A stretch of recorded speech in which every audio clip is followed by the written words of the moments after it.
भाभी भाभी कहाँ हो? एकदम हीरोइन जैसी दिख रही है। लेकिन भैया कहाँ है? यहाँ हो ना, बोल क्या हुआ?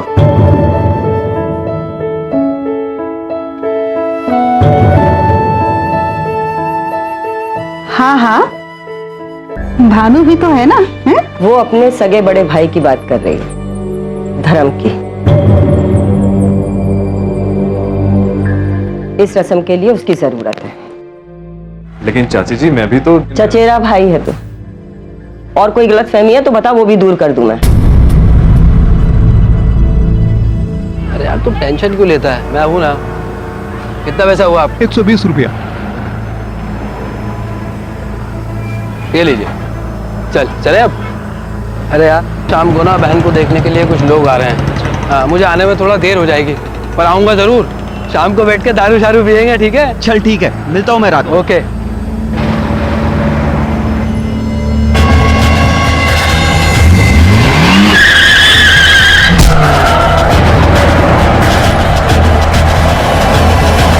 तुम दोनों यहाँ लव्स की तरह क्या खुसुर फुसुर कर रहे हो जाएगी तुम दोनों की भी शादी। जाके बहन की शादी ना, अभी काम करो, चलो जाओ। और तू यहाँ खड़ा खड़ा मुंह देखता रहेगा क्या? धर्म को फोन करके बुला, जल्दी जल्दी कर।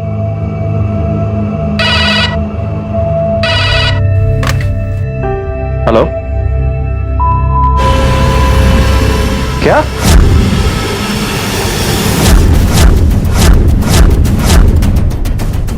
ठाकुर सर,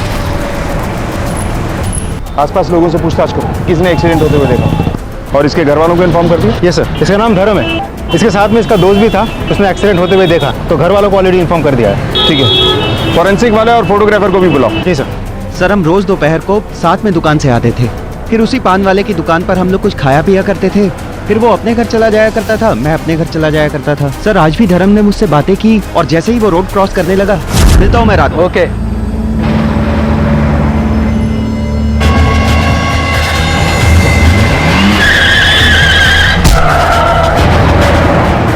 ट्रक ड्राइवर की शक्ल देखी थी आपने? ट्रक का नंबर? हाँ सर, ट्रक ड्राइवर का हल्का हल्का चेहरा मुझे याद है।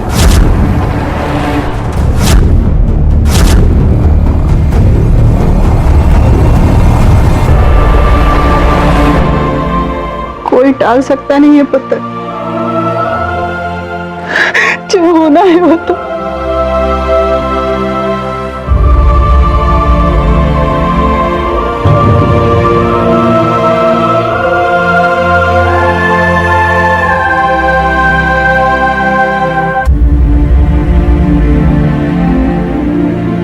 धर्म भैया का हाथ आज तक हम सबके ऊपर था। यकीन ही नहीं होता वो हमें इस तरह छोड़कर चले गए। लेकिन तू घबरा मत, था तेरा ये बड़ा भाई हमेशा तेरे साथ है, ठीक है? हरमन अब बच्चा नहीं रहा, वो खुद को भी संभाल सकता है और अपने परिवार को भी। तू खुद को संभाल जाके।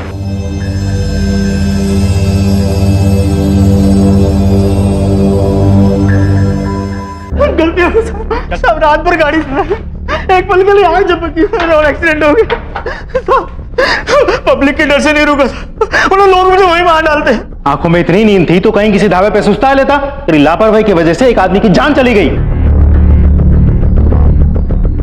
Sir, return case. ड्राइवर ने खुद कबूल किया है कि एक्सीडेंट उसकी वजह से हुआ है। ठीक है, चार्जशीट बना के मजिस्ट्रेट के सामने पेश कर दो। हिट एंड रन, एक ड्राइवर की ट्रक चलाते समय आंख लग गई और एक परिवार ने अपना बड़ा बेटा खो दिया। घर का आधार स्तंभ चला गया। क्या गुजर रही होगी उसकी मां पर, उसकी पत्नी पर। ऐसे केसेस पुलिस की फाइल में तो क्लोज हो जाते हैं, लेकिन उन परिवारों पर क्या बीतती है जो इसके शिकार होते हैं। पुलिस को शक करने लायक कुछ मिला ही नहीं, लेकिन क्या वाकई ये सिर्फ एक दुर्घटना थी? हम समझ सकते हैं आप पर क्या गुजर रही है। आपने अपना जवान बेटा खोया है, लेकिन साड़ी कुड़ी भी तो कल्ली रह गई है।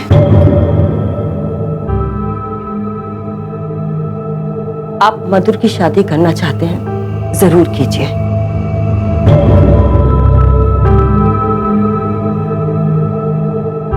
हम नहीं, आप लोग जो भी सोच रहे हैं सही सोच रहे हैं, हमें सच में कोई एतराज नहीं है। मैं शादी करने के लिए तैयार हूं।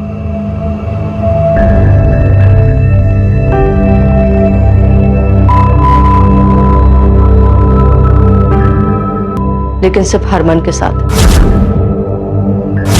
क्या?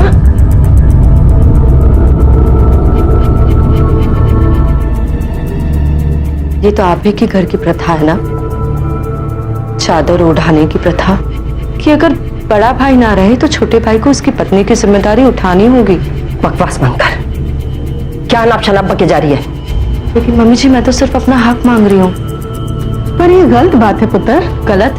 आज आपको सही और गलत के बीच का फर्क नजर आ रहा है? आप तब कहां थी जब हरमन खुद बेझिझक धर्म जी के सामने हमारे कमरे में मेरे साथ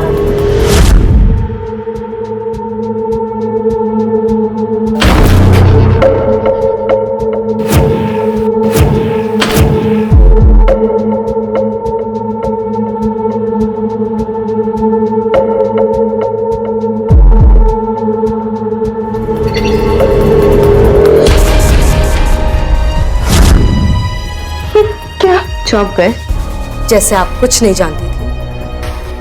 ये लड़की पागल हो गई है। अरे इसे कोई लेके जाओ। डिम्पल। क्यों मम्मी जी, अब आप मुझसे बात नहीं करेंगी? मम्मी जी मैं एक इंसान हूं, खिलौना नहीं। जब चाहे किसी को दे दिया, जब चाहे फेंक दिया।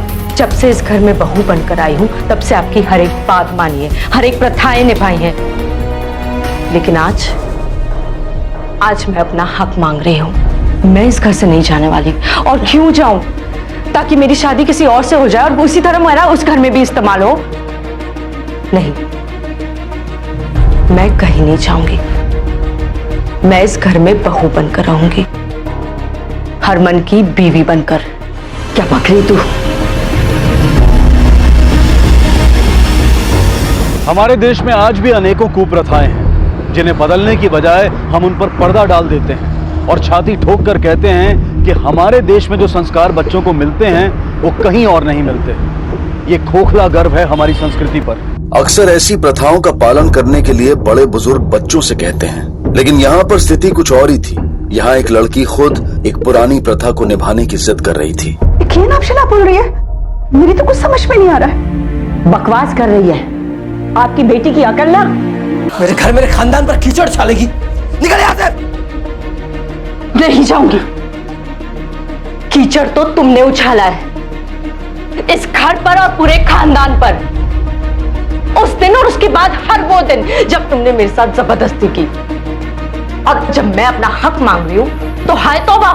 तेरी हिम्मत कैसे बोलने की? ठंड रख यार। कर क्या रहा है?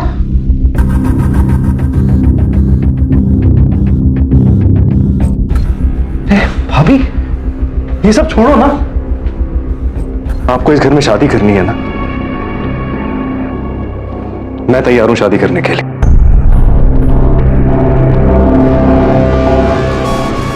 नहीं, मुझे नहीं मंजूर है। मैं शादी करने के लिए तैयार हूं, लेकिन सिर्फ हरमन के साथ। भाभी मान जाओ ना, इसमें किसी का नुकसान नहीं है और बात घर की घर में ही सुलझ जाएगी। चल बेटा, पुत्र, कोई जरूरत नहीं है, कोई जरूरत नहीं है, रहने दी। चल। नहीं, मैं ये घर छोड़कर नहीं जाऊंगी। मैं कहीं नहीं जाऊंगी। भारती, इसका दिमाग खराब हो गया है। छोड़ दो इसे यहाँ पर। इसे जो जी भी चाहे उसका करने दो। चलो यहाँ से। चलो।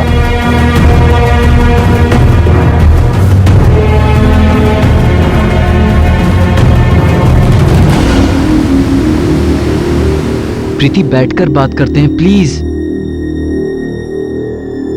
मम्मी पापा मेरी शादी कहीं और करा देंगे हरमन। तुम्हारे घर में जो कुछ भी चल रहा है वो सब लोकेलिटी में फैल गया। सब लोग जान चुके हैं हरमन मैं किसी और के साथ शादी नहीं कर सकती। पता नहीं ये मधुर भाभी क्यों, मैं नहीं जानता वो ये सब क्यों कर रही हैं।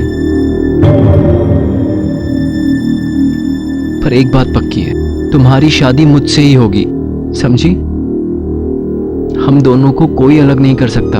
चाहे उसके लिए मुझे कुछ भी करना पड़े, मैं करूंगा। क्या हुआ प्रीति? देखा हरमन, वो हम पे छिपकर नजर रखती है, हमारी बातें सुनती है। इस बार नहीं छोड़ूंगा इसे, नहीं छोड़ूंगा। हिम्मत तो देखो इसकी, छिप छिप कर बातें सुन रही थी हमारी, नजर रखे हुए थी मुझ पर और प्रीति पर। मैंने ऐसा कुछ नहीं किया। एक और झूठ। अब ये रोज रोज का ड्रामा करना छोड़ दो, बहुत हुआ। झूठे तो तुम हो हरमन, नाटक तुम कर रहे हो।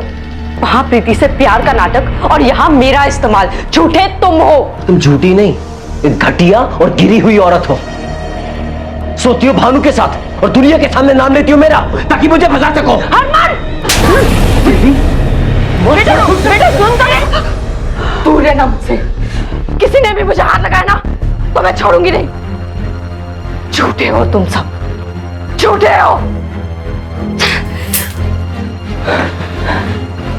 पागल हो गई ये औरत। मम्मी जी पागल हो गई है ये। कुछ करो इसका।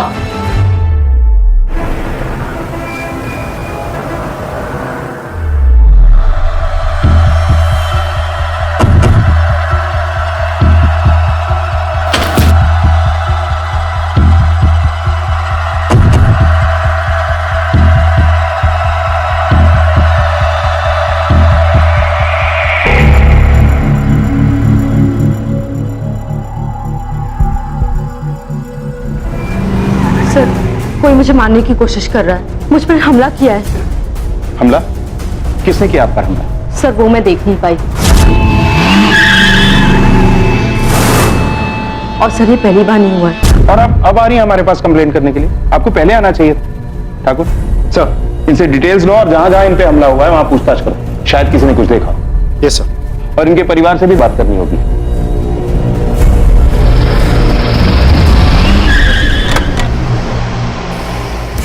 जी हमें भी कुछ समझ में नहीं आ रहा है।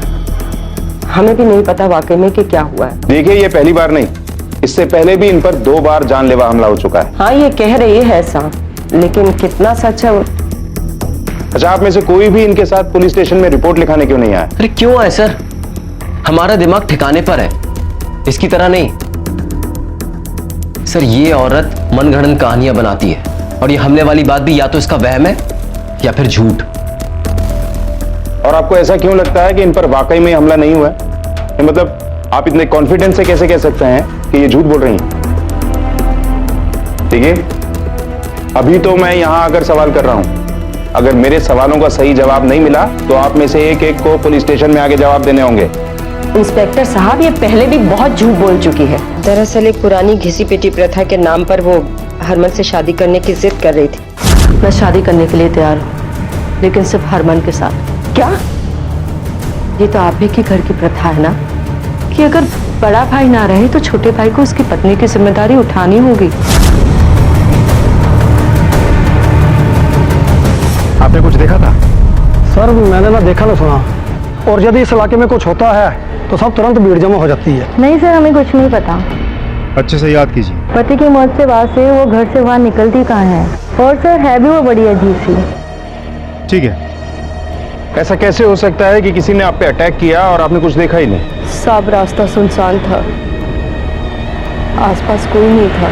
चलिए मान लेते हैं, फिर भी मदद के लिए आप चिल्लाई तो होंगी। सर मैंने चिल्लाने की कोशिश की थी, लेकिन मैं इतनी डर गई थी कि गले से आवाज ही नहीं निकली और मैं सीधा घर की तरफ भाग गई। मम्मी जी किसी ने मुझे टेम्पो से मारने की कोशिश की। फिर से नया नाटक क्यों कर रही हो ये सब? वैसे भी तुझे मारकर किसी को क्या मिलेगा मधुर? जब से धर्म गया है ना, तब से रोज नया बखेड़ा इस घर में। थोड़ा मुश्किल है ना यकीन करना।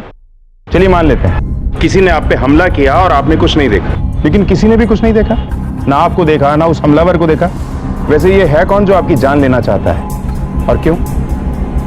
ये चादर उड़ाने की जिद आप ही की थी ना? और कोई रास्ता भी तो नहीं है मेरे पास। लेकिन सर मैं सच कह रही हूँ, मैं बहुत डर गई थी। आपको किस पर शक है? सर मुझे मेरे देवर हरमन पर शक है और भानु पर भी। पहले तो शादी के लिए हाथ मांगा। आपको इस घर में शादी करनी है ना? मैं तैयार हूं शादी करने के लिए। मुझे नहीं मंजूर है। अभी मान जाओ ना, इसमें किसी का नुकसान नहीं है और बात घर की घर में ही सुलझ जाएगी। और फिर कल रात वो रूम में ही घुस गया।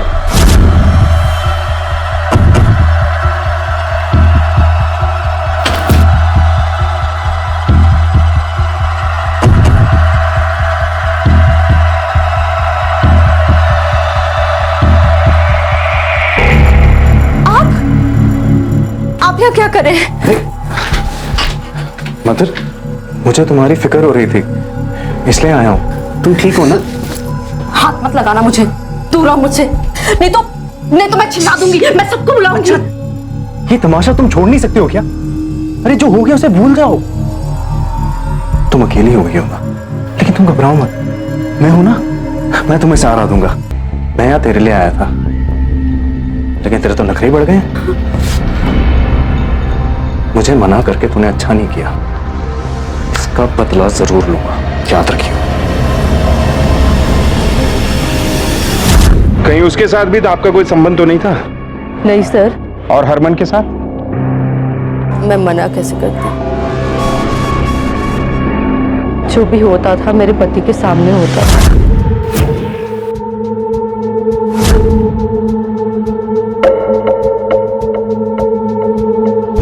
फिर भी आपने कभी किसी के खिलाफ रेप की एफआईआर दर्ज नहीं की। आपके मुताबिक हरमन आपकी पति की मर्जी से आपसे संबंध बना रहा था, लेकिन आपने उसके खिलाफ भी शिकायत दर्ज नहीं की। कैसे करती साहब? घर में सब जानते थे। पति के मरने के बाद तो कर सकती थी। चादर उसी से ओढ़नी है, तो शिकायत कैसे करती? देखिए, अगर आपको ऐसा लगता है कि आपको आपके ससुराल के सदस्यों से ही अपनी जान का खतरा है, तो आपको यहां नहीं रहना चाहिए, क्योंकि पुलिस घर के अंदर प्रोटेक्शन नहीं दे सकती। नहीं सर, ये लोग यही चाहते हैं, लेकिन मैं कहीं नहीं जाऊंगी। मैं अपना हक लेकर रहूंगी। फिलहाल आप अंदर जाइए। मधुर पर भरोसा करें तो उसे ऐसा लगता है कि उसके ससुराल में कोई ऐसा है जिससे उसे अपनी जान को खतरा है। सर, बड़ी अजीब बात है। मधुर के मुताबिक उसके ससुराल में उस पर अत्याचार हुआ है, लेकिन फिर भी वो ये घर छोड़ के जाना नहीं चाहती। सर, जिस इंसान ने उस पर अत्याचार किया, जबरदस्ती की, उसी से चादर ओढ़ने की जिद पर अड़ी हुई है। हो सकता है कि मधुर झूठ बोल रही है, लेकिन फिर भी हमें इसके ससुराल के हर एक आदमी से एक बार फिर से पूछताछ करनी होगी और साथ ही मधुर पर नजर भी रखनी होगी। देखिए, घबराने की कोई बात नहीं है। प्रेगनेंसी के 2 महीने हो चुके हैं। मैं कुछ दवाइयाँ लिख देती हूँ, आप ले लीजिए।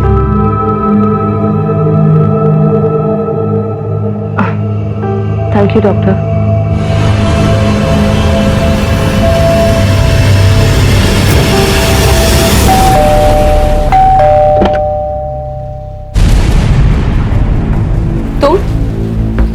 तुम यहाँ क्या कर रही हो? तुम्हारी हिम्मत कैसे हुई यहाँ आने की? प्रीति, मैं तुम्हें बताने आई हूँ कि मैं प्रेग्नेंट हूँ और होने वाला बच्चा हरमन का भी हो सकता है, इसलिए प्लीज हरमन से अपना रिश्ता तोड़ दो। तुम झूठ बोल रही हो और सबसे पहले तुम ये अपना ड्रामा बंद करो, ताकि मैं और हरमन चैन से जी सके। और ये बच्चा हरमन का हो ही नहीं सकता। हरमन ने मुझे सब कुछ बताया कि किस तरह तुम उसके ऊपर नजर रखती थी। अरे कितनी घटिया औरत हो तुम। भाभी और देवर के रिश्ते को इतना नीचे गिरा दिया। अच्छी पट्टी पढ़ाई है उसने तुम्हें, लेकिन मुझे ये समझ नहीं आ रहा कि तुम उस पर यकीन कैसे कर सकती हो? वो तुम्हें बेवकूफ बना रहा है प्रीति। बेवकूफ तुम हो जो ये सोच रही हो कि लोग तुम्हारी झूठी कहानियों पे यकीन कर लेंगे। मैं आखिरी बार बोल, हमें अकेला छोड़ दो, वरना तुम्हें हरमन के रास्ते से दूर करने के लिए मैं किस हद तक जा सकती हूँ ये तुम सोच भी नहीं सकते।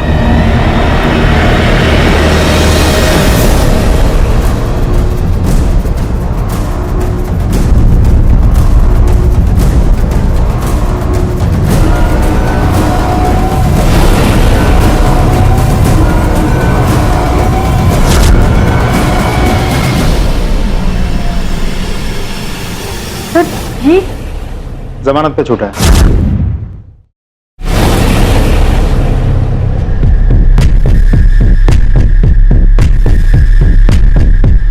मैंने कहा था ना, कोई नई कहानी लेकर आएगी। देखा? ये कहानी नहीं है मम्मी जी, मैंने खुद अपनी आंखों से देखा है। वो ड्राइवर धर्म जी को मारने के पैसे ले रहा था उनकी मौत कोई एक्सीडेंट नहीं है, उन्हें मारा गया है, मरवाया गया है।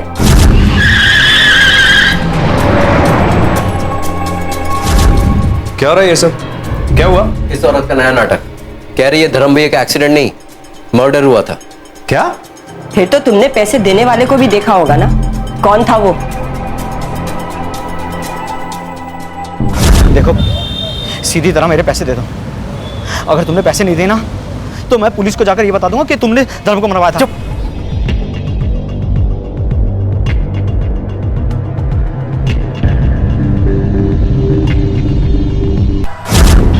क्या क्या बोल रही हैं आप ये?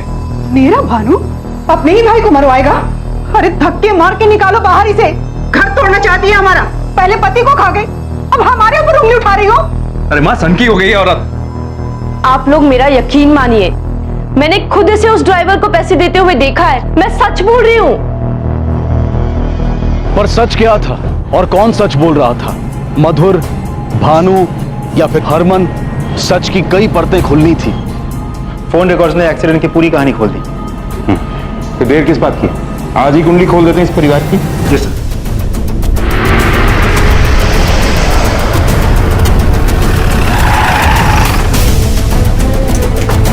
भानु कहाँ है? वो तो घर पे नहीं है सर। जहां भी है उसे बुलाइए। उस पर अपने ही भाई का खून करवाने का इल्जाम है। ये क्या कह रहे हैं? इंस्पेक्टर साहब, आप भी इसकी बातों में आ गए? हम किसी की बातों में नहीं आए हैं। ट्रक ड्राइवर ने खुद बयान दिया है कि भानु ने ही उसे धर्म का खून करने के लिए पैसे दिए थे। झूठ बोलेगा ना तो तेरे कॉल रिकॉर्ड सारी सच्चाई बयान कर देंगे। अब बता, किसने पैसे दिए थे एक्सीडेंट करवाने के लिए? भानु से 5 लाख रुपए तय हुए थे। हमको पता था एक्सीडेंट केस है, जमानत मिल ही जाएगी और फिर पैसे देकर केस को रफा दफा कर देंगे। हमारे पास सबूत भी है। बताइए कहां है भानु? देखिए, आप में से किसी ने भी अगर उसे छुपाने की कोशिश की तो तहकीकात में बाधा डालने के जुर्म में आप सबको अंदर कर देंगे। शायद गोडाउन में होगा, वही रहता है।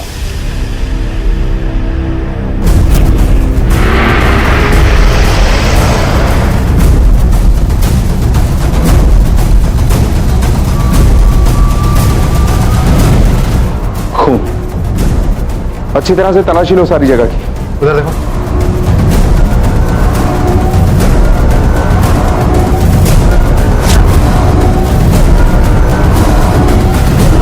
यहाँ के हर कोने की तलाशी लो, सारे सबूत इकट्ठा करो। एक एक्सीडेंट से शुरू हुआ केस अब एक मर्डर केस बन चुका था। भानु जो मधुर से शादी करना चाहता था, जिस पर धर्म के खून का शक था, वो ही मर चुका था। भानु की मौत से सबसे ज्यादा फायदा सिर्फ मधुर को होता, क्योंकि हरमन तक पहुंचने का रास्ता उसके लिए साफ हो जाता। मौत इवनिंग में 5 से 7 के बीच हुई है। कैंची से वार किया गया है। कुर्सी पर ब्लड स्पॉट्स थे, मतलब किसी ने वार तब किया जब वो कुर्सी पर बैठा था, मगर लाश हमें कुर्सी पर नहीं मिली, थोड़ी दूर मिली। मतलब कोई उसे घसीट के वहां तक ले गया, या ये खुद किसी तरह से वहां तक पहुंचा और ढेर हो गया। हत्या कैंची से हुई, जो किसी भी घर में आसानी से मिल जाती है। हो ना हो, ये हत्या इस परिवार से ही जुड़ी हुई है। धर्म को, अपने बड़े भाई को तो पूछता था मेरा बेटा, उसे मारने की तो सोच भी नहीं सकती, फिर भी मधुर ने इल्जाम लगाया। अब तक तो आपको ये पता चल ही गया होगा कि भानु की मौत से सबसे ज्यादा फायदा किसको होने वाला था। हम आपके मुंह से सुनना चाहते हैं। सर मधुर, और कौन हो सकता है, क्योंकि वही थी जो उस वक्त घर से बाहर थी। मेरी तो अपनी जान को खतरा है, मैं क्या किसी और को। और वैसे भी मैंने फैसला कर लिया था कि मैं शादी करूंगी तो हरमन से, फिर भानु जो भी चाहे, वो मेरी मर्जी के बिना मुझसे शादी नहीं कर सकता था। धर्म को भानु नहीं मरवाया था, इसमें कोई शक नहीं है। क्यों? क्योंकि उस ड्राइवर ने कहा। अरे मधुर ने ही उस ड्राइवर से झूठ बुलवाया होगा भानु को फंसाने के लिए। उसे रास्ते से हटाने के लिए मुझे उसे मारने की जरूरत नहीं थी। लेकिन तुम बदला भी तो ले सकती हो, अपने पति की मौत का बदला। अगर अब बात चली है तो मैं आपको एक बात बता दूं, भानु की नजर मेरी जायदाद पर थी, इसी में मुझे गुस्सा आता था। क्योंकि मेरा भानु अपना फर्ज समझकर उससे शादी करनी चाहिए, लेकिन मेरे बेटे की यही शराफत उसकी मौत बन गई। काश भानु मेरे हाथ से ही मरता। उस दिन कहां थी आप? 5 से 7 के बीच? सर मैं अपनी मंगेतर प्रीति के साथ था, आप चाहे तो उससे पूछ सकते हैं। मेरी तबीयत खराब थी, मुझे चक्कर आते थे, इसीलिए अपने कमरे में ही रहती थी। सबने मेरा बहुत ख्याल रखा, सिवाय एक की। कौन? मधुर। वही नहीं थी घर पर। मेरी तबीयत खराब थी, इसलिए मैं डॉक्टर के पास गई थी। तो समझ में नहीं आ रहा झूठ कौन बोल रहा है, मधुर या उसके ससुराल वाले? मधुर के पास मोटिव तो है, लेकिन वो उस टाइम घर पर नहीं थी। उस दौरान हमारे कांस्टेबल ने उसे डॉक्टर की क्लिनिक से निकलते हुए देखा था। उसने किसी से मदद ली होगी? लगता नहीं। सर, ये मधुर कहीं एक्टिंग तो नहीं कर रही है? बेचारी का, एक बेचारी औरत इतनी जिद्दी हो सकती है? हो भी सकता है। उस प्रीति से बात हुई? जी सर, प्रीति ने कहा कि हरमन उसके साथ ही था। शायद दोनों मिले हुए हैं, दोनों ही झूठ बोल रहे होंगे। शक तो सिमर और डिंपल पर भी जाता है। दोनों के पास वजह थी। मां को बेटे से बहुत प्यार था, हो सकता है वो उसकी मौत का बदला लेना चाहती हो। और दूसरी तरफ डिंपल को भी अपने भाई से बेहद लगाव था। आखिर पुलिस को मधुर पर विश्वास होने लगा, लेकिन अब भी इस बात का कोई ठोस सबूत नहीं था कि भानु की मौत में उसका हाथ ही ना हो। प्रीतो रिलैक्स, प्रीतो मेरी बात तो सुन। देखो हरमन, जब तक ये मधुर हमारे रास्ते से हट नहीं जाती ना, तब तक कुछ सही नहीं होगा। तो ठीक है ना, उसे रास्ते से ही हटा दूंगा वंस एंड फॉर ऑल। तब तो सब ठीक हो जाएगा ना। प्रीतो मैं तुझे बाद में फोन करता हूं। क्या करेगा तू? कैसे रास्ते से हटाएगा मधुर को? मार देगा, खून करेगा तू? हाँ करूंगा, जरूरत पड़ी तो करूंगा। जीना हराम कर दिया उसने मेरा। अरे उसे मारकर तुझे क्या मिलेगा? जेल चला जाएगा। सारी की सारी जिंदगी सामने पड़ी है, पूरी बर्बाद हो जाएगी। देख पुत्र, बड़े बेटे को मैं खो चुकी हूं, दूसरे को खोना नहीं चाहती। और मैं प्रीतो को नहीं खोना चाहता। आप समझ क्यों नहीं रही हो मां? 2 टके की मधुर को मारूंगा तो कम से कम प्रीतो के साथ जी तो पाऊंगा। अब मैं नहीं रुकने वाला। अरे पुत्र, पुत्र, पुत्र, पुत्र, मेरी बात तो सुन पुत्र।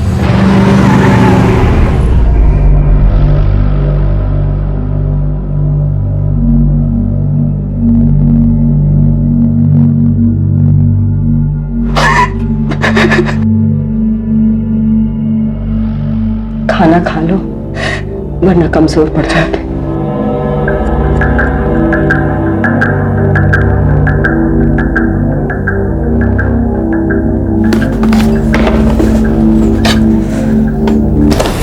पास भी मत आना। हिम्मत तो देखो इसकी, हमारी लाइफ बर्बाद कर दी, हमारे पूरे परिवार की बदनामी कर दी, और हमारे साथ खाना खाना चाहती हो? तुम्हारी वजह से ना कोई मुझसे शादी नहीं करेगा, समझी तुम? I hate you. मम्मी, मुझे ना इसके आसपास भी नहीं रहना है। रुको बेटा, इसकी वजह से हम अपना मूड खराब क्यों करें? चलो हम लोग कहीं बाहर चल के खाना खाते हैं।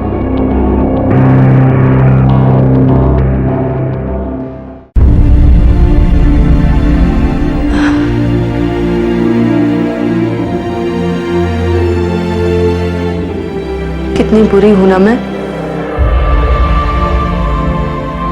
खुद कुछ नहीं खाया, कोई फर्क नहीं पड़ता, पर तुझे भी कुछ नहीं खिलाया।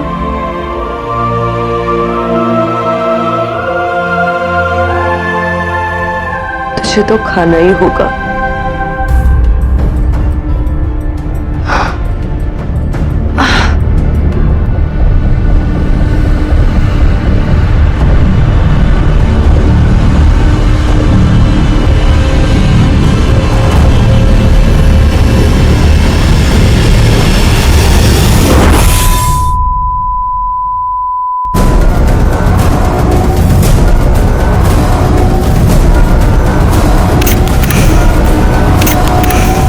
सर, फायर डिपार्टमेंट से बात हो गई है। उन्होंने कंफर्म किया कि गैस सिलेंडर एक्सप्लोजन है। शाम तक ऑफिशियल रिपोर्ट आ जाएगी। मधुर सच बोल रही थी। उसके परिवार में ही कोई था जो उसकी जान लेना चाहता था। पोस्टमार्टम रिपोर्ट के मुताबिक वो प्रेग्नेंट थी और उसने 4-5 नींद की गोलियां खाई। अगर वो नींद की गोलियां खाकर ही जान देना चाहती थी तो ज्यादा गोलियां लेती, गैस क्यों ऑन रखती? कोई नींद की गोलियां खाकर ब्लास्ट का इंतजाम क्यों करेगा? यह मौत भी कोई एक्सीडेंट नहीं है। मधुर घर छोड़ना नहीं चाहती थी और हम उसे घर में पुलिस प्रोटेक्शन नहीं दे सकते। ये बात हमने उसे समझाई भी थी, लेकिन उसने नहीं सुनी। घर के ही किसी ने उसकी मौत का इंतजाम किया। मधुर प्रेग्नेंट थी। ठाकुर, इसके बच्चे का डीएनए टेस्ट करवाओ, आखिर पता तो चले कि ये बच्चा किसका था। उसके पति का, उसके देवर का, या उसके पति के चचेरे भाई भानु का? डीएनए टेस्ट से अब मधुर की सच्चाई पता चलेगी। मैंने तुमसे कहा था ना, मधुर को यहाँ से लेकर चलते हैं। ले जाते तो अच्छा था। आपकी बेटी ना कोई दूध की धुली हुई नहीं थी, बाजारू औरतों से भी ज्यादा गिरी हुई थी। पहले उसने भानु को अपने जाल में फंसाया, उससे संबंध बनाए और उसके बाद उसका खून कर। उसके बाद हरमन को फंसाने की कोशिश की और जब ऐसा नहीं हुआ तो अपनी जान ले ली उसने। कम से कम जीते जी नहीं तो मर के खानदान का सत्यानाश कर। अपनी बकवास बंद कर, छोड़ो नहीं तुझे। खबरदार, जो हाथ लगाया तो देखा माँ बाप को सच्चाई कितनी कड़वी लगी। एक मिनट, क्या हो रहा है ये सब? बंद कीजिए और चलिए हमारे साथ थाने। ले चलो इसे। अरे ये क्या जबरदस्ती है? जबरदस्ती अभी तक शुरू नहीं हुई है, अगर जरूरत पड़ी तो वो भी करेंगे। चलो आप भी चलिए। अरे लेकिन मैंने क्या किया?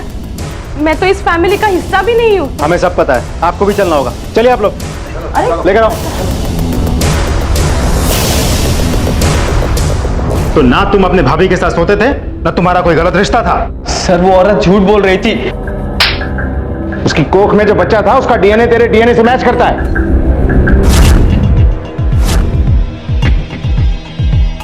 इंस्पेक्टर साहब, ये सब मेरी बहू की चाल थी। हम सबको फंसा कर चली गई वो। हम सब ने उसकी जिद के सामने झुकने से इनकार कर दिया। मैंने चादर उड़ाने से मना कर दिया तो उसने मुझसे बदला लिया है। और आपके छोटे बेटे ने जो उसके साथ किया वो सही था। इस घिनौने जुर्म की तरफदारी करती हैं आप। तुम सब जानती थी, फिर भी हरमन के साथ शादी करना चाहती थी। कैसी लड़की हो तुम? नहीं, तुमने और हरमन ने मिलकर तो नहीं उसे अपने रास्ते से हटा दिया? नहीं, तुम्हें हरमन के रास्ते से दूर करने के लिए मैं किस हद तक जा सकती हूँ ये तुम सोच भी नहीं सकती। उसे हमारे रास्ते से हटाने के लिए मैं कुछ भी कर सकती थी, लेकिन मैं मर्डर नहीं कर सकती सर। वैसे मार तो आप भी सकते हैं। मधुर ने जो आपके बेटे के साथ किया, उसके बाद बदला लेने की इच्छा तो आपके मन में भी होगी। अरे धक्के मार के निकालो बाहर इसे। घर तोड़ना चाहती है हमारा। पहले पति को खा गई, अब हमारे ऊपर उंगली उठा रही हो। नहीं सर, मैं किसी की जान नहीं ले सकती, लेकिन हाँ मेरी जेठानी ले सकती, उनका बेटा भी, यहाँ तक कि उनकी बेटी डिंपल भी। हाँ, मैं नाराज थी भाभी से क्योंकि उन्होंने चादर प्रथा की मांग की थी, इसलिए मेरा रिश्ता भी टूट गया था और कोई रिश्ता भी नहीं आ रहा था मेरे लिए। तुम्हारी वजह से ना कोई मुझसे शादी नहीं करेगा, समझी तुम? I hate you. मैं बहुत गुस्सा थी भाभी से, लेकिन मैंने उन्हें नहीं मारा है। मैं सच कह रही हूँ, मेरा यकीन कीजिए। पहला मर्डर रोड एक्सीडेंट से, दूसरा कैंची से और तीसरा गैस ऑन रखकर। हरमन और प्रीति के पास सबसे बड़ा मोटिव था, सिमर, डिंपल या रत्ना। सबके बारे में जानकारी इकट्ठा करो। मधुर ने हमसे उस पर हुए हमले का जिक्र किया था। हर इंसिडेंट्स की डिटेल्स फिर से चेक करो। किसी ने गाड़ी चढ़ाने की कोशिश की थी उस पर।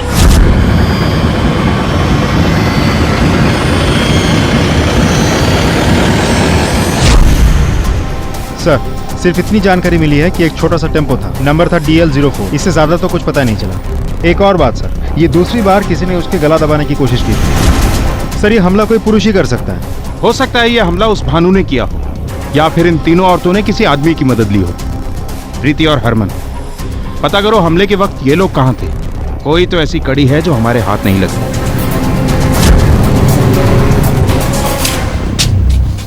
अब तो इंस्पेक्टर साहब आपको यकीन हो गया ना कि हम में से कोई भी खूनी नहीं है। हरमन कहाँ? हरमन अब कुछ दिन हमारा मेहमान रहेगा। सर मैं सच कह रहा हूं, मैंने कुछ नहीं किया।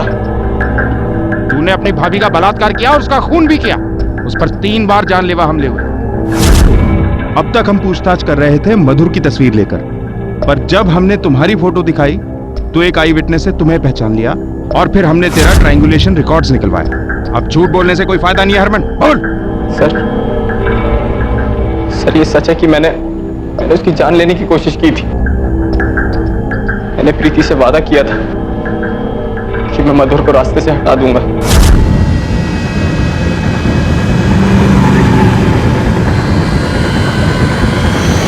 पर वो हर बार बच गई। एक रात पहले भी मैंने उसको मारने की प्लानिंग की थी। कैसे रास्ते से हटाएगा मधुर को? मार देगा, खून करेगा तू? हाँ करूंगा, जरूरत पड़ी तो करूंगा। देख पुत्र, बड़े बेटे को मैं खो चुकी हूँ, दूसरे को खोना नहीं चाहती। और मैं प्रीतों को नहीं खोना चाहता। आप समझ क्यों नहीं रही हो माँ? 2% की मधुर को मारूंगा तो कम से कम प्रीतों के साथ जी तो पाऊंगा। मैं सच कह रहा हूं सर, मैंने उसको नहीं मारा, मेरी बात पे यकीन कीजिए सर। सर मुझे लगता है हरमन झूठ बोल रहा होगा, उसी ने गैस ऑन करके छोड़ दिया होगा। नहीं ठाकुर, जिस तरह के हमलों का जिक्र हरमन ने किया है, इस तरह के हमले एक आदमी ही कर सकता है। कैंची से किसी का खून कर देना या फिर गैस ऑन करके किसी की हत्या करना, ये तरीके उसके नहीं लगते। एक बार को मैं ये मान सकता हूं कि वो मधुर की हत्या कर दे, लेकिन भानु को मार के उसको क्या मिलता? भानु से तो उसको फायदा ही था। भानु मधुर से शादी करके उसका रास्ता क्लियर कर देता। ठाकुर, मुझे लगता है कि किसी एक ने ही भानु और मधुर दोनों की हत्या की। सर कोई ऐसा जो दोनों से नफरत करता था? नहीं, हत्या की वजह हमेशा बेइंतहा नफरत नहीं होती, बेइंतहा प्यार भी हो सकता है।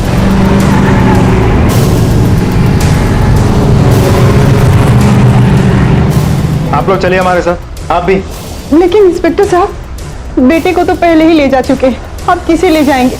अब क्या चाहिए आपको? ये तो आप हमें बताएंगे। अपने बेटे के लिए इतना तो कर ही सकते हैं आप, और आप जानते हैं हम यहां क्यों आए।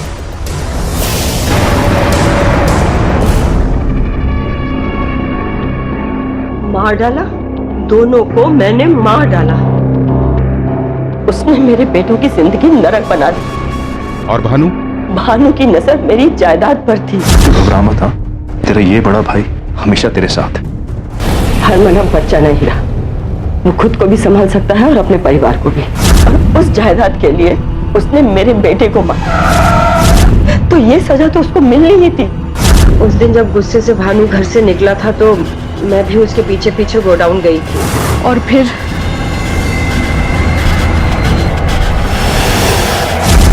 मैंने मधुर को भी मार डाला। क्या करती? मैं उसे मारना नहीं चाहती थी, वो मेरा बिगाड़ भी क्या सकती थी।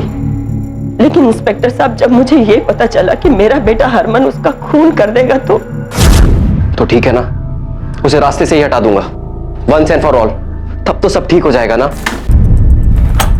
प्रीतो, मैं तुम्हें बाद में फोन करता हूं। क्या करेगा तू? 2% की मधुर को मारूंगा तो कम से कम प्रीतो के साथ जी तो पाऊंगा। मुझे पता था कि हरमन को रोकना नामुमकिन है, क्योंकि मधुर पहले ही उसकी थाने में रिपोर्ट लिखवा चुकी थी। उसका एक न एक दिन पकड़ा जाना तय था। मैं अपने दोनों बेटों को खोना नहीं चाहती थी, इसलिए मैंने मधुर के पानी के जग में नींद की गोलियां मिला दी और फिर मैंने किचन में जाकर गैस को खुला रख दिया, क्योंकि मुझे पता था कि वो किचन में खाना खाने जरूर आएगी। उसके पेट में बच्चा था, मुझे पता था कि वो भूखी नहीं रह पाएगी।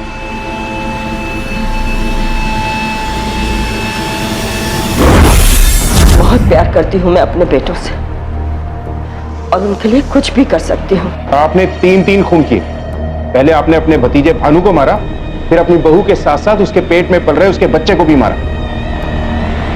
ये कैसी ममता थी मां की? हर मां अपने बच्चों के लिए जान दे सकती है, उनकी बुराइयों पर, उनकी कमियों पर पर्दा डालती है। ये ममता नहीं, अंधा प्यार है। और ऐसे प्यार से ना तो बच्चों का भला होता है और ना ही परिवार का। ये उसकी अंधी ममता ही थी कि हरमन ने गलत राह पर कदम रखे।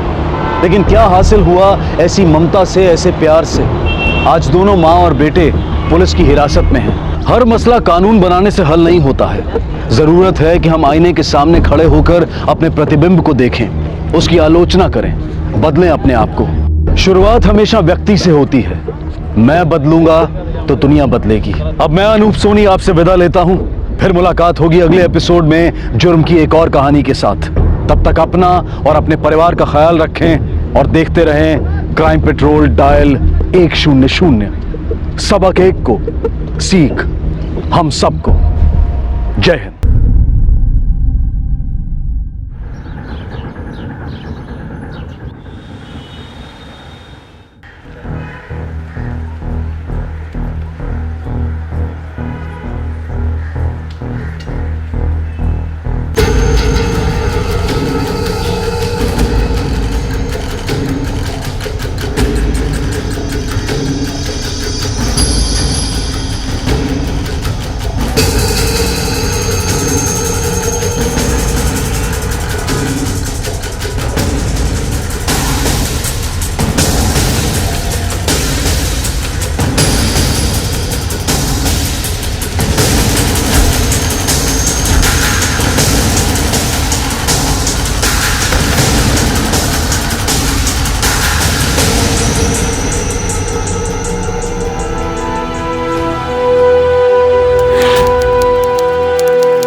पुत्र, आना पुत्र मेरे पास। इतना डर मत। अरे मैं तेरी दादी हूँ। मैं नहीं बोलूंगी, तुम बोलो। अच्छा ठीक है ठीक है, बोलती हूँ। I love you. हाँ मेरे मम्मी बचाओ, पागल दादी ने मेरे को पकड़ लिया। बचाओ बचाओ बचाओ, संभाल। अरे पुत्र डर मत। छोड़ो, डराओगी बच्चे को? मैं इसकी दादी हूँ, मैं इसे क्यों डराऊंगी भला? रहने दीजिए मम्मी जी, मुझे पता है इनकी प्रॉब्लम क्या है। अब चेची पिछले 1 साल से जॉब का बहाना बनाकर दुबई बैठे हैं, ना इनकी खबर लेते हैं और ना अपनी देते हैं। तो बस इसी बात का फ्रस्ट्रेशन लेकर हम सब पर मार होती रहती हैं। अच्छा, तेरा पति कुत्तू से कौन सा चिपके बैठा रहता है? वो भी तो जाता है 1 महीने के लिए बाहर टूर पर। देखो, तुझसे मेरी बात तो ना ही करो। मेरे हस्बैंड मेरी नीड्स का ख्याल रखते हैं और मैं उनकी।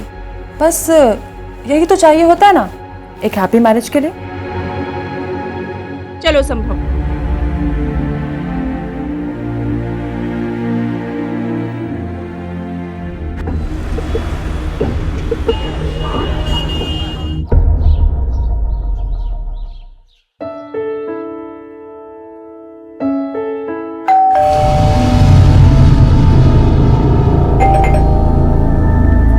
हाँ आ रही हूँ।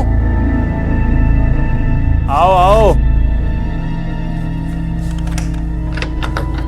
हाँ हाँ हाँ, नहीं नहीं यार, इस बारी का ट्रिप तो बहुत सक्सेसफुल रहा, सब कुछ अच्छा रहा। बल्कि इस बारी ना वो डिस्ट्रीब्यूटर्स ने कोई हमें नेगेटिव रिस्पांस नहीं दिया। अरे सारा कुछ अचीव हो गया यार। और वो जो टारगेट्स है ना, मैं तेरे को बता रहा हूँ कि साल से पहले अचीव हो जाएंगे, सारे टारगेट्स हो जाएंगे। हाँ तू चिंता मत कर यार, एवरीथिंग विल बी सॉर्टेड। हाँ हाँ चल मैं रखता हूँ, फ़ोन रखता हूँ, ठीक है? Okay okay okay bye.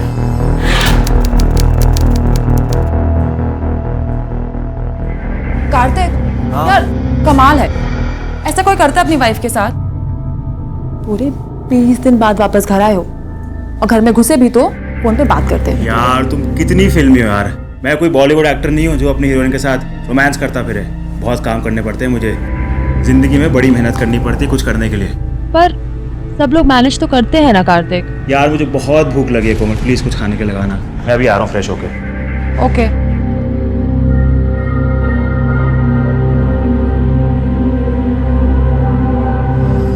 आज के दौर में खुशहाल परिवार की तस्वीर में एक जवान जोड़ा होता है और उनके बच्चे। उनके बुजुर्ग या तो उस तस्वीर में होते नहीं, और अगर होते भी हैं तो उस परिवार का हिस्सा लगने की बजाय अनचाहे मेहमान लगते हैं। क्यों होता है ऐसा कि अपने बच्चों की खुशियों को अपनी जिंदगी का उद्देश्य मानकर अपनी पूरी जिंदगी गुजार देने वाले माँ बाप अपने ही बच्चों के लिए इतने गैर जरूरी हो जाते हैं कि उन्हीं की दी हुई जिंदगी में से उनके लिए थोड़ा सा वक्त निकालना भी बच्चों को बहुत भारी पड़ने लगता है। 77 वर्षीय अंबिका खुराना अपने भरे पूरे परिवार के साथ दिल्ली के करोल बाग इलाके में रहती थी। अपने 2 बेटों, 2 बहुओं और एक पोते के साथ उनकी जिंदगी खुशहाल होनी चाहिए थी, लेकिन ऐसा नहीं था। उनके अपनों ने उन्हें उनके अपने ही घर में एक लावारिस की तरह छोड़ रखा था।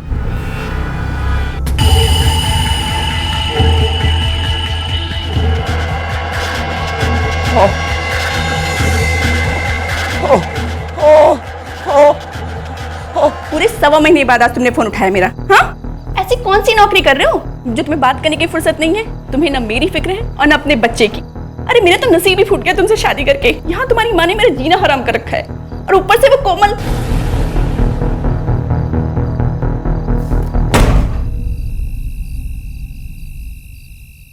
यार ये भैया भाभी का मुझे कुछ समझ नहीं आता। क्यों? अरे और नहीं तो क्या, जब भैया यहाँ पे थे तब उनकी बनती नहीं थी उनसे। अब जब भैया दुबई में है तब भी बार बार उन्हें फ़ोन करती रहती है, परेशान करती है। कोई चैन नहीं है उनकी ज़िंदगी में यार, पूरी की पूरी उनकी ज़िंदगी नर्क बना दी यार। मैं बहुत परेशान हूँ उनके लिए। कार्तिक छोड़ो ना, हमें क्या। और वैसे भी इतने दिनों बाद घर वापस आए हो, मैं तुम्हारी वाइफ हूँ, ब्यूटीफुल हूँ और तुम्हारे सामने हूँ, पर नहीं, तुम्हें तो अपने भैया भाभी की पड़ी है। ऐसा क्यों? आई एम सो सॉरी, जो तुम आज सच में बहुत ब्यूटीफुल लग रही हो।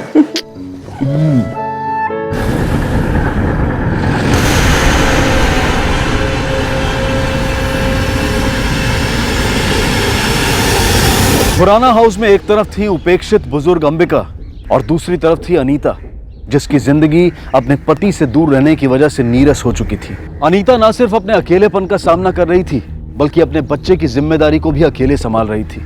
और इस सब की वजह से कड़वाहट उसके मन में लावा बनकर उबल रही थी। कार्तिक और कोमल इस परिवार का हिस्सा होते हुए भी जैसे इसका हिस्सा नहीं थे। कार्तिक अपने काम की जिम्मेदारियों में व्यस्त रहता था, तो कोमल की अपनी एक अलग ही दुनिया थी जिसमें किसी दूसरे के लिए कोई जगह नहीं थी। यानी उपेक्षा, बेरुखी, कड़वाहट और लापरवाही, ये वो कमजोर धागे थे जिनसे इस परिवार के रिश्ते आपस में बंधे हुए थे। और इनमें से किसी को अंदाजा नहीं था कि जब ये धागे टूटेंगे तो रिश्तों के साथ वो और क्या होगा जो बिखर जाएगा।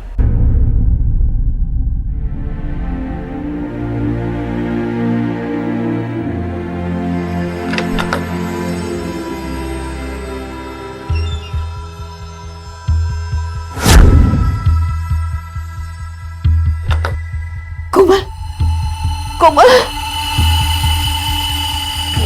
कोमल आ गया। कोमल, कोमल, कोमल, कोमल। फिर शुरू हो गई यार। कोमल, कोमल, कोमल। आए मम्मी जी। मम्मी जी,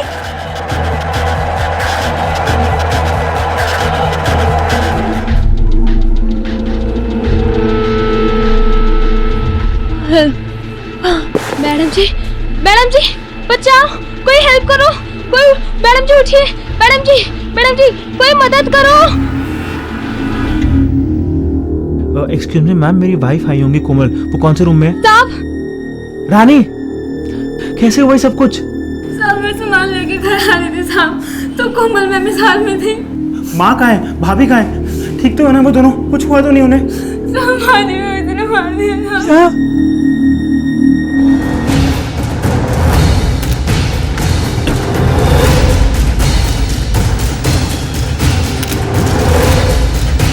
सर, एक अंगूठी गायब हुई है। सिर्फ एक अंगूठी और कुछ भी नहीं? नहीं, और कुछ नहीं। माँ जी की अंगूठी थी, 2 लाख की थी, पर ज्यादातर मेरी कबर्ड में रहती थी। सर, दरवाजे पे कोई फोर्स्ड एंट्री का निशान नहीं है। फोर्स्ड एंट्री के निशान नहीं है, लेकिन हॉल का सामान जिस तरह से बिखरा हुआ है, इरादा रॉबरी का ही लगता है। ताज्जुब की बात यह है कि सिर्फ एक अंगूठी चोरी हुई है और अनीता का कमरा भी बिल्कुल सही सलामत है। और सर, जिस तरह दिन दहाड़े ये सब कुछ हुआ है, लगता है कि जिसने भी ये किया है उसे पहले से पता था घर में सिर्फ 2 औरतें। इनकी मेड ने कुछ बताया? सर, वो आधे दिन की छुट्टी पे, जब वो लौटी तो उसने कोमल को जख्मी हालत में पाया। आने वाले ने भी कोई जोर जबरदस्ती नहीं की है, लगता है किसी ने मदद की है उसकी, या फिर उसने डुप्लीकेट चाबी की मदद ली है। और जिस तरह से सिर्फ हॉल का ही सामान बिखरा हुआ है, लगता है उसने हमें गुमराह करने की कोशिश की है। ऐसा करो, घर वालों से पूछताछ करो, ड्राइवर से, मेड से, आसपास के दुकान वालों से भी। सर,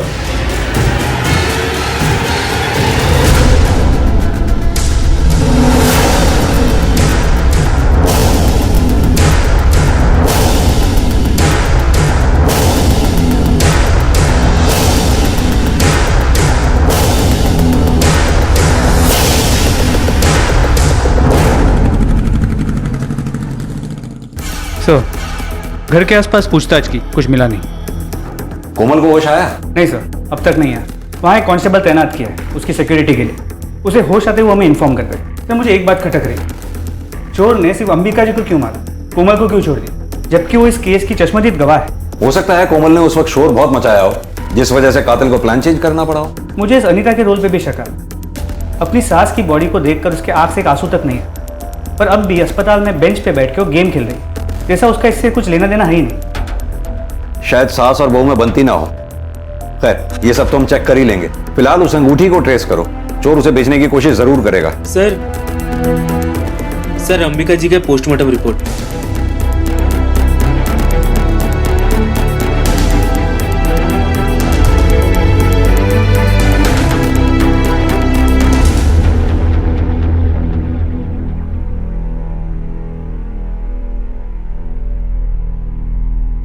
कार्तिक, कोमल, कैसा फील कर रही हो आप? मम्मी जी, कार्तिक, मम्मी जी कहाँ है? मम्मी जी नहीं रही।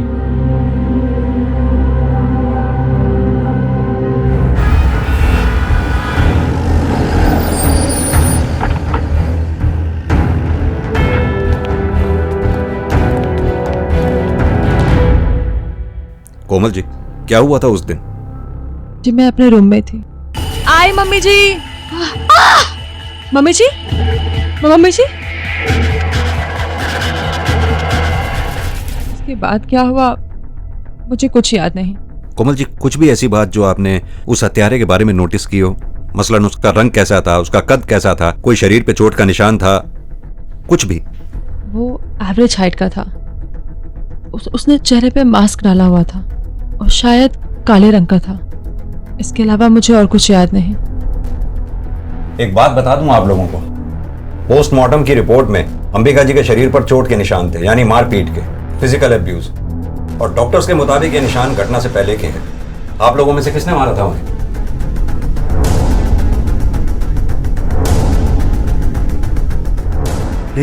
लेकिन ऐसा कैसे हो सकता है? रानी हमारी मेड उनका पूरा ख्याल रखती थी, खाना खिलाने से लेके नहलाने तक सब कुछ। मुझे नहीं पता था मेरे घर में मेरी माँ के साथ ऐसा व्यवहार हो रहा है। लेकिन ऐसा भी कैसे हो सकता है? आप लोगों की माँ थी, आप लोगों ने निशान ही नहीं नोटिस किए उनके? शायद बेड से गिर गई होंगी। आपने ठीक से सुना नहीं मैडम, मैंने क्या कहा?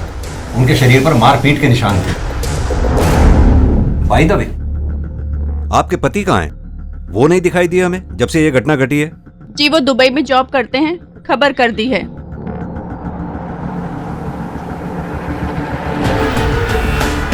त्यागी, ये जो मेड है रानी, अगर ये अंबिका जी की केयर टेकर थी तो इसे तो निशानों के बारे में पता होना चाहिए था।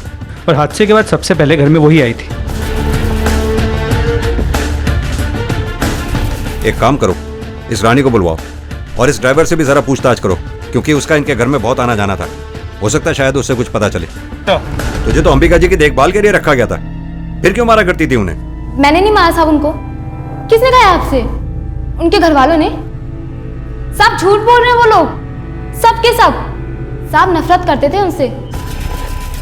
अम्मा जी, हेलो, खाना खा लो, मैंने दवाई देनी है, ठीक है? खाना खा लेना। मेरे को काफी गहने हैं, बस मैं सारे गहने तेनू दे देंगे। बस तू सिर्फ एक को काम कर दे मेरा। कैसा काम? तू मैंने पुलिस स्टेशन ले चल, तो मेरी बहू मैंने मार डालेगी। कौन सी बहू? उन्होंने नाम नहीं लिया था साहब, और मैंने पूछा भी नहीं। क्या अनीता मैडम और क्या कोमल मैडम साहब, कोई किसी से कम नहीं है, उल्टा दोनों एक से बढ़कर एक हैं। अब कुछ दिन पहले की बात है। रानी आई यार, देखो इन्हें क्या चाहिए। मेरे को लेट हो रहा है, दे यार चाबी दे फटाफट। क्या हुआ? बाथरूम जाना है। अच्छा ठीक है, 2 मिनट रुको, मैं आ रही हूँ। रानी, अरे रानी,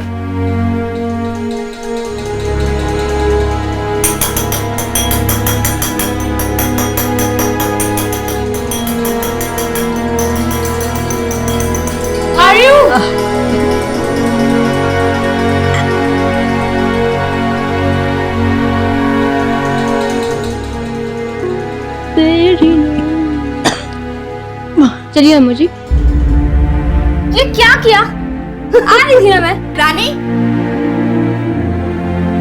वो मेम साहब मैं आ रही थी, पर मेरे आने से पहले ही इन्होंने कर दिया। तुम क्या करी थी? सच में मैंने कुछ नहीं किया। आपको तो पता है ना, इनको हर आधे घंटे बाद जाना होता है। मेरी गलती नहीं है मेम साहब। और कुछ काम आता है आपको गन फैलाने के अलावा? रानी, इनका पीने का पानी कम कर दो। 1 गिलास सुबह, 1 गिलास शाम। अच्छा भी जल्दी से साफ करो, बदबू के मेरे सांस भी नहीं लिया जा रहा है। मम्मी जी, आप जेठानी जी की बात का बुरा मत मानना। वो क्या है ना, कल फिर से जेठ जी ने इनका फोन नहीं उठाया, इसलिए बहुत परेशान है। और मैं शॉपिंग पे जा रही हूँ, अगर आपको नई बेडशीट चाहिए तो मैं ले आती हूँ। और तुम क्या देख रहे हो? मेरा बैग पिक करो और चलो। सर, उस घर में आए दिन झगड़े होते रहते थे और उस बेचारी बुढ़िया को अपनी दोनों बहुओं का अत्याचार सहना पड़ता था। अम्मा जी का कितना मन करता था साहब संभव बाबा के साथ खेलने का, लेकिन अनीता मैडम ने समझा रखा था संभव बाबा को कि उनकी दादी पागल है। डराओगी बच्चे को? मैं इसकी दादी हूँ, मैं इसे क्यों डराऊंगी भला? जब घर पर कोई नहीं होता था तो दादी को मारकर खींच निकालती थी अपने। किसी का मल साफ करने में खींच तो होती होगी। झूठ नहीं बोलूंगी साहब, गुस्सा आता था, कभी कभी अम्मा जी पे चिल्ला भी जाती थी, लेकिन साहब उनसे कोई शिकायत नहीं थी मुझे। मेरे पास सबूत है। एक मिनट साहब।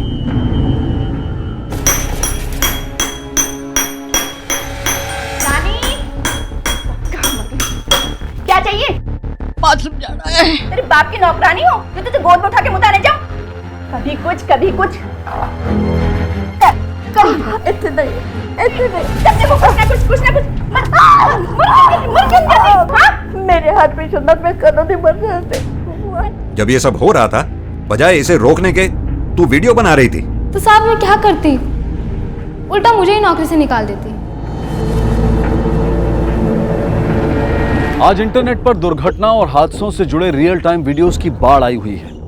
एक व्यक्ति आती हुई ट्रेन से बेखबर रेलवे ट्रैक पर खड़ा होता है और दूसरा व्यक्ति उसे होशियार करने की बजाय, उसकी जान बचाने की कोशिश करने की बजाय अपने मोबाइल कैमरा में उस दुर्घटना को रिकॉर्ड कर रहा होता है। वो व्यक्ति उस हादसे का शिकार हो जाता है और उस वीडियो को इंटरनेट पर अपलोड कर दिया जाता है और इस तरह एक ऐसे व्यक्ति की मौत करोड़ों लोगों के मनोरंजन का साधन बन जाती है जिससे शायद बचाया जा सकता था। यह चलन दर्शाता है कि हम इतने असंवेदनशील हो गए हैं कि किसी दूसरे व्यक्ति का दर्द, यहां तक कि उसकी मौत भी हमारे लिए कोई मायने नहीं रखती।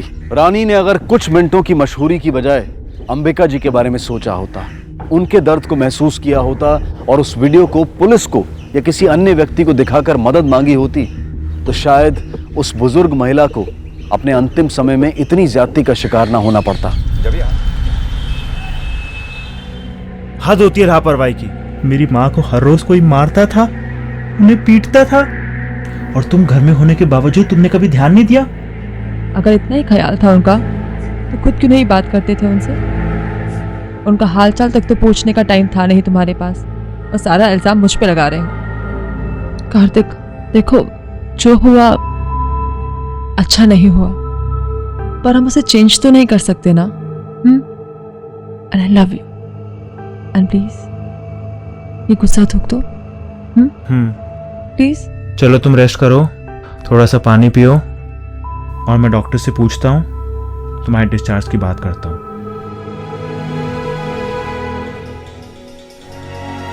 It's all okay. हाँ, तो हम कल तक डिस्चार्ज कर दें उसको। Don't worry. कार्तिक भैया, एक्सक्यूज मी, ये सब क्या हो गया? कुछ पता चला किसने किया ये? नहीं भैया, कोई इन्फॉर्मेशन नहीं है, अभी तो इन्वेस्टिगेशन जारी है, अभी कुछ पता नहीं चला। फ्लाइट नहीं मिली इसलिए देर हो गई आने में मुझको। लाइट नहीं मिली? कोमल कैसी है? ठीक तो है वो अब? उसको ठीक होने में टाइम लगेगा, लेकिन डॉक्टर्स कह रहे हैं कि कल तक डिस्चार्ज मिल जाएगा। चलो भगवान का शुक्र है, तू चिंता मत कर, सब कुछ ठीक हो जाएगा। भैया मुझे कुछ पेपर साइन करने हैं, मैं अभी आता हूँ, अब यहीं रहना। ठीक, चिंता मत कर, मैं हूँ कोमल के पास। अच्छा, कोमल की बहुत फिक्र है तुम्हें? कभी अपनी बीबी की भी फिक्र की? वैसे तो तुम्हारी कंपनी 1 साल से छुट्टी नहीं दे रही थी, आज दे दी? ताना मत दे मुझे, इतना बड़ा हादसा हो गया इसलिए यहाँ पर आया। बूढ़ी माँ का मरना इतना बड़ा हादसा हो गया, अब बीबी का रोज रोज मरना वो नहीं दिखता? तेरा दिमाग खराब हो गया, जगह तो देख ले।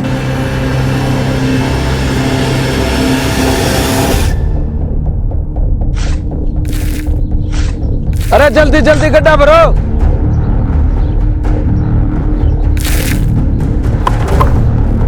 अरे ठेकेदार साहब जल्दी आओ, भाग के किसी का हाथ पड़ा हुआ है।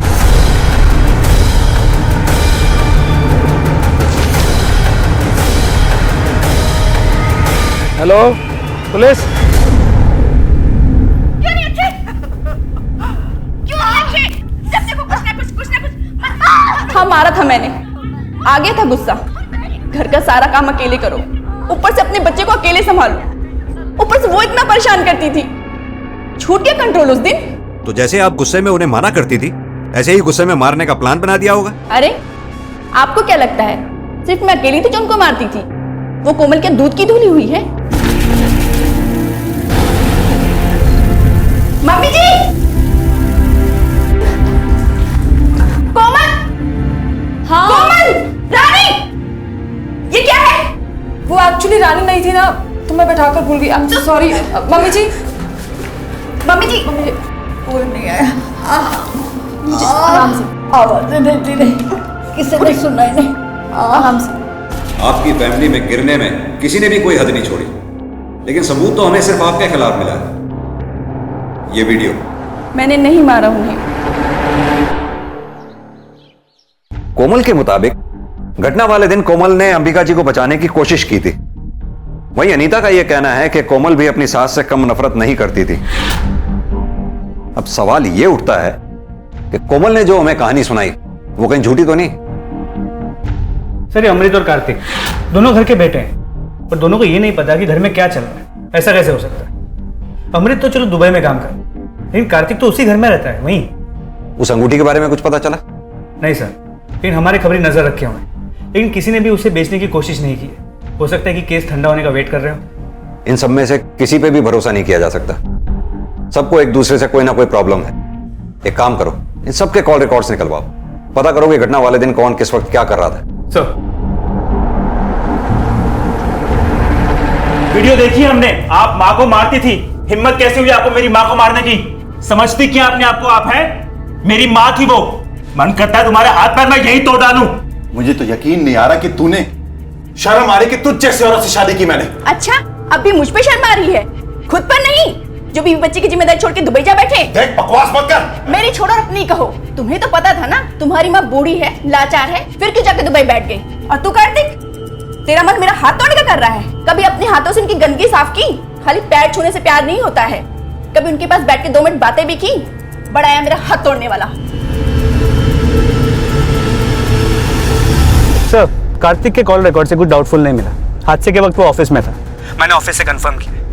कोमल के कॉल रिकॉर्ड्स भी क्लीन है, लेकिन अनीता के कॉल रिकॉर्ड से एक इंटरेस्टिंग बात पता चली है। पिछले कुछ दिनों से एक नंबर से लगातार बातचीत कर रही थी। ये नंबर किसी दिनेश के नाम पे रजिस्टर्ड है। सर हमने टेलीकॉम ऑपरेटर से दिनेश का एड्रेस लेकर उसके घर गए थे, लेकिन उसका घर लॉक्ड है। शायद वो शहर के बाहर है। ऐसा करो, अपना एक आदमी प्लेन क्लोथ में उसके घर के बाहर 24 घंटे के लिए खड़ा कर दो। जी सर। दिनेश के घर की तरफ लेना। ये दिनेश कौन है? अनीता जी मैं आपसे पूछ रहा हूं, ये दिनेश कौन है? दिनेश दोस्त है मेरा। अच्छा, तो ये दोस्ती की शुरुआत कब हुई जरा बताएंगी? वैसे ये दिनेश वही आदमी है ना जिसे आपने अंबिका जी को मारने के लिए हायर किया था? जी नहीं, दिनेश एक जासूस है जिसे मैंने अपने पति के पीछे लगाया। अपने पति के पीछे? क्यों? मेरा रिलेशन खत्म हो चुका था। जब अमृत यहाँ थे तब भी उनके पास मेरे लिए वक्त ही नहीं होता था, इसलिए मैंने अपने ऊपर ध्यान देना ही छोड़ दिया। सजना संवरना इन सब बातों में मन ही नहीं लगता था। लेकिन मन में एक उम्मीद थी कि इस बार जब अमृत वापस आएंगे तो फिर से एक कोशिश करूंगी अपने रिश्ते को सही करने की। एक दिन उनके बैंक का स्टेटमेंट आया, तब मुझे पता चला कि वो दिल्ली के एटीएम से पैसे निकाल रहे हैं। तो यानी वो दुबई में नहीं थे, दिल्ली में थे? और मुझे यकीन था कि जरूर उनका किसी और के साथ चक्कर चल रहा है, और अपने यकीन को पक्का करने के लिए ही मैंने दिनेश को उनके पीछे लगाया। तो क्या बताया दिनेश ने? कुछ नहीं, जब भी पूछो यही बताता है कि पता लगा रहा हूँ, बताऊंगा। और यहाँ तक कि मम्मी की मौत के बाद भी जब अमृत वापस आए तब भी उन्होंने मुझसे झूठ बोला, और उनकी इन्हीं हरकतों की वजह से मेरे मन में नफरत भर गई सबके लिए, और इसीलिए मैंने मम्मी जी के साथ भी। अनीता जी अपनी गलती छुपाने के लिए आप अपनी बेचारगी की आड़ मत लीजिए।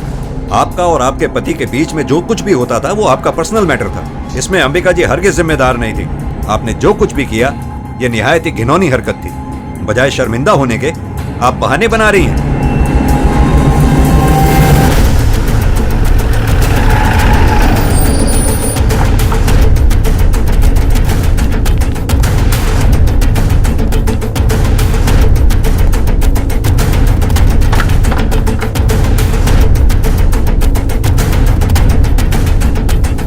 त्यागी सर,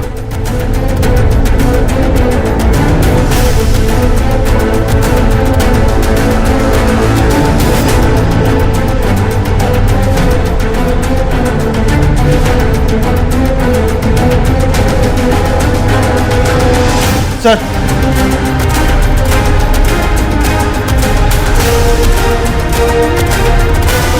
सर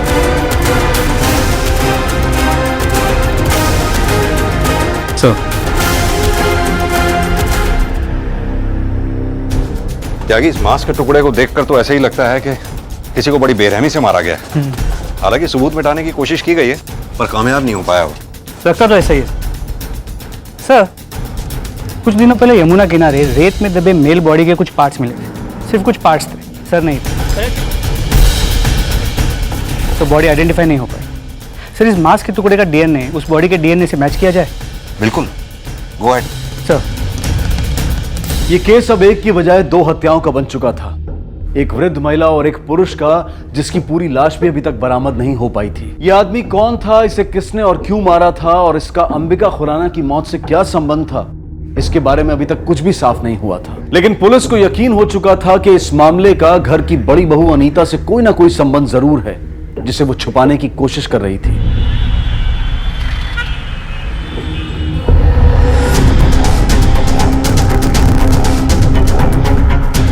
तो ये है तुम्हारा दुबई का होटल, ले चलो इसे। अब तू ये बता कि माजरा है क्या, वो भी डिटेल में। सर, दुबई मुझे सूट नहीं किया, इसलिए मैं वापस लौट आया। लेकिन मैं घर नहीं गया और ना ही मैंने किसी को बताया। मैं अपनी बीवी की शक्ल देखना नहीं चाहता था, नफरत करता था मैं उससे, इसलिए तो दुबई गया था जॉब करने के लिए। दोबारा उसके साथ नहीं रह सकता था मैं। तो दिनेश को क्यों मारा तूने? दिनेश कौन सर? मैं किसी दिनेश को नहीं जानता।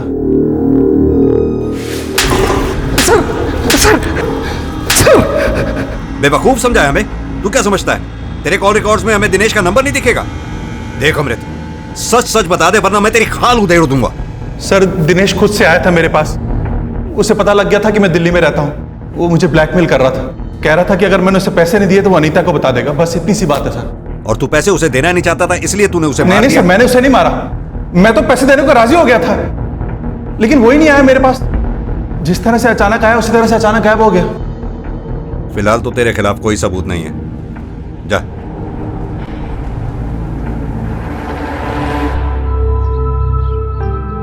तबीयत कैसी है अब तुम्हारी? Feeling any better? आराम से आराम से। भाभी कहाँ हैं? पता नहीं, काफी देर से नहीं दिखे। मैंने उन्हें कहा था कि तुम्हें ना छोड़ के जाए। अरे यार रुको, एक मिनट रुको, तुम आराम से बैठो, मैं देख के आता हूँ।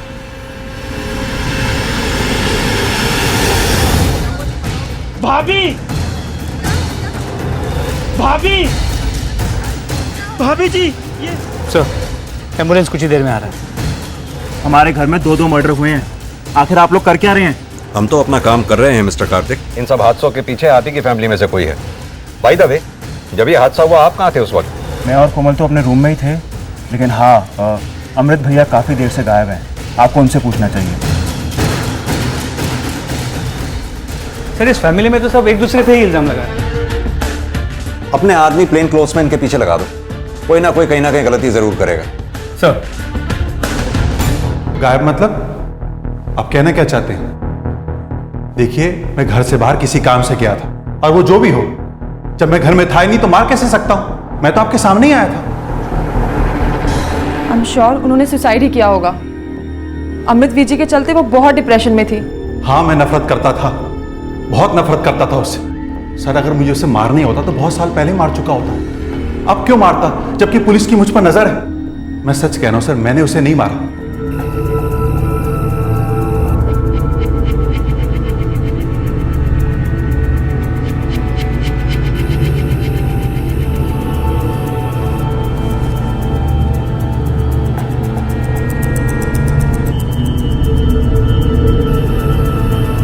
Hello sir.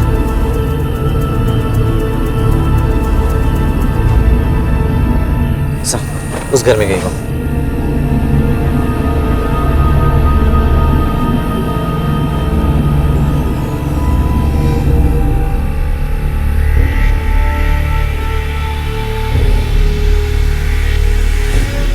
यह है कौन?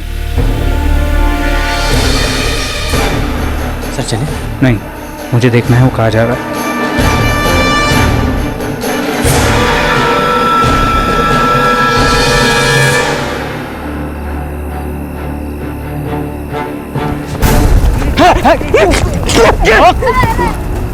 बहुत भगा है।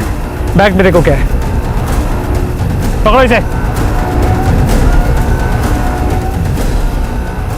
सर, इसमें एक लाश है।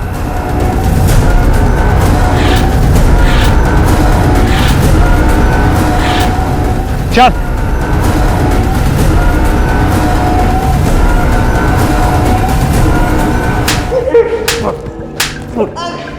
देख, हमें सब पता चल चुका है। तुझे रंगे हाथों पकड़ा है हमने लाश के टुकड़ों के साथ। बच तो तू पाएगा नहीं। तू सच सच बता दे वरना मुफ्त में हड्डियां तोड़वाएगा अपनी। बोल।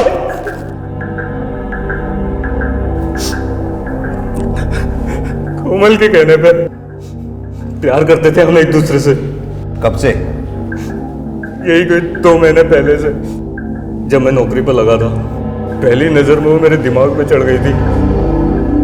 जब मैं उसे देखता था सज धज के निकलते हुए, पागल हो जाता था मैं। लेकिन ड्राइवर था, इसलिए कुछ कहने और करने की हिम्मत नहीं जुटा पाता था। लेकिन एक दिन मर्द चाहे जितनी नजरें बचा के देखे,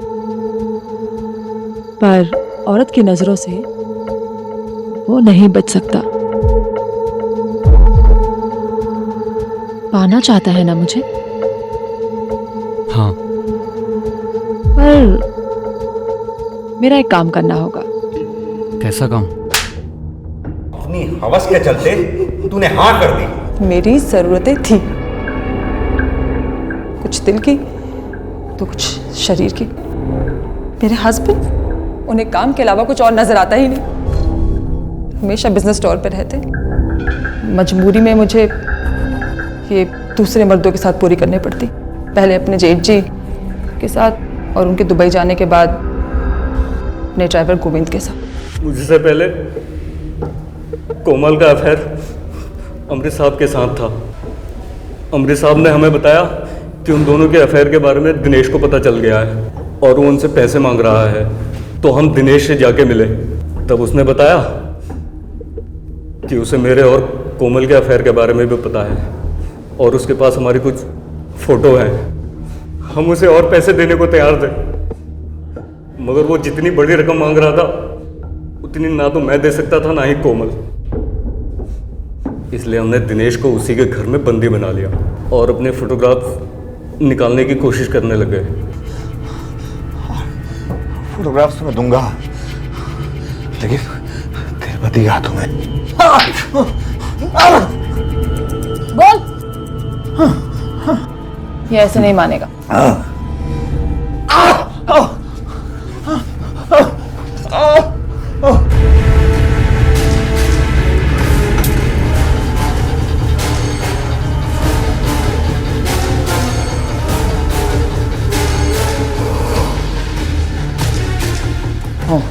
कोमल ने वो हालत की उसकी कि बर्दाश्त नहीं कर पाया वो। अब तू बोलो। उसने हमें वो सारी फोटोग्राफ्स वापस दे दी, लेकिन अगर हम उसे ऐसे छोड़ देते तो पक्की बात थी सर, वो सबको बता देता। इसलिए मार डाला हमने उसको। और अनीता को उसे क्यों मारा? फोटोग्राफ तो तुम्हें मिल गए थे। क्योंकि जो फोटो में था वो उसने अपनी आंखों से देख लिया था। मैं अनीता मैडम के हाथ पैर जोड़ के उनको टेरेस पे ले गया साहब। बहुत मनाने की कोशिश की उनको कि अपना मुंह बंद रखे, मगर वो नहीं मानी। मैं तो कब से मौका ढूंढ रही थी उस चुड़ैल को सबक सिखाने का। अब इस मोहल्ले वाले के सामने चिल्ला चिल्ला के बताऊंगी कितनी बड़ी सती सावित्री है वो। मैं माफ करो ना। छोड़ो मुझे प्लीज। छोड़ो मुझे। मेरे पास कोई और चारा नहीं था साहब। अंबिका जी को किसने मारा था, तूने या कोमल ने, और क्यों? तुम्हारे क्राइम पार्टनर गोविंद ने अपना मुंह खोल दिया। अब तुम मुझे बताओ कि तुम दोनों ने मिलकर अंबिका जी को क्यों मारा? बोलो। क्योंकि उन्हें मेरे और जेठ जी के बारे में पता चल चुका था और उसके बाद गोविंद के बारे में भी। पैसे प्लीज ना किस। अब मुझे जाग जाएंगे। अरे बुढ़िया सोई है, दे दो ना।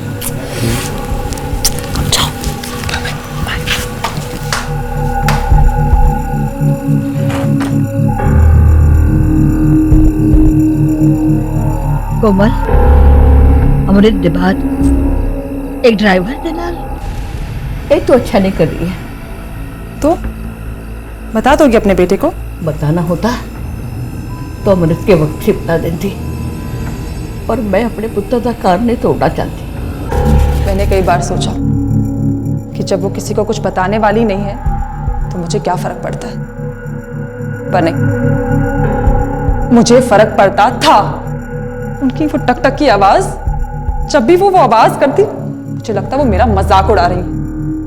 तो बस मैंने फैसला कर लिया।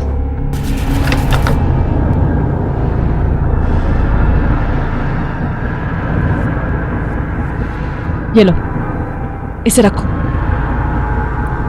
और मुझे मारो। कोमल, मैं तुम्हें कैसे मार सकता हूँ? मुझे मारो वरना सबका शक मुझ पे जाएगा। मर थोड़ी जाऊंगी मैं। लो मारो। एक बूढ़ी औरत जो लाचार थी, बीमार थी, जिसे तुम सब ने इग्नोर कर दिया, वो टक टक तुम्हें डिस्टर्ब करने के लिए नहीं करती थी। वो आवाज इसलिए करती थी कि कोई उसके पास बैठे, 2 पल बात करे उससे। लेकिन तुम सबको इतना भी समझ में नहीं आया। अब आएगा जब तुम अकेली जेल की 4 दीवारी में सड़ोगी और तुमसे कोई अपना बात करने वाला नहीं होगा, तब समझ में आएगा।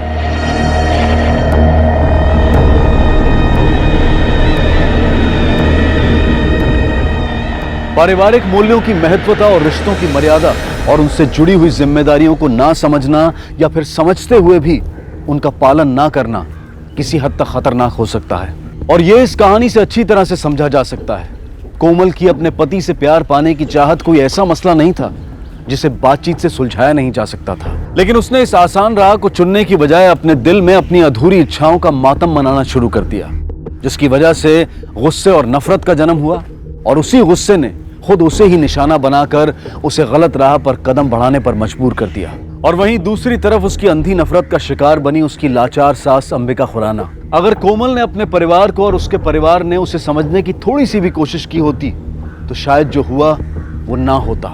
इस कहानी में हम सब के लिए सीख है, अपने रिश्तों को और अपने परिवार को समझें, उन्हें प्यार दें, उन्हें उस मजबूत पेड़ की तरह से बनाएं जिसकी छाया में हम खुद और बाकी के परिवार के लोग भी अपने आप को संतुष्ट और सुरक्षित महसूस करें। अब मैं अनूप सोनी आपसे विदा लेता हूं।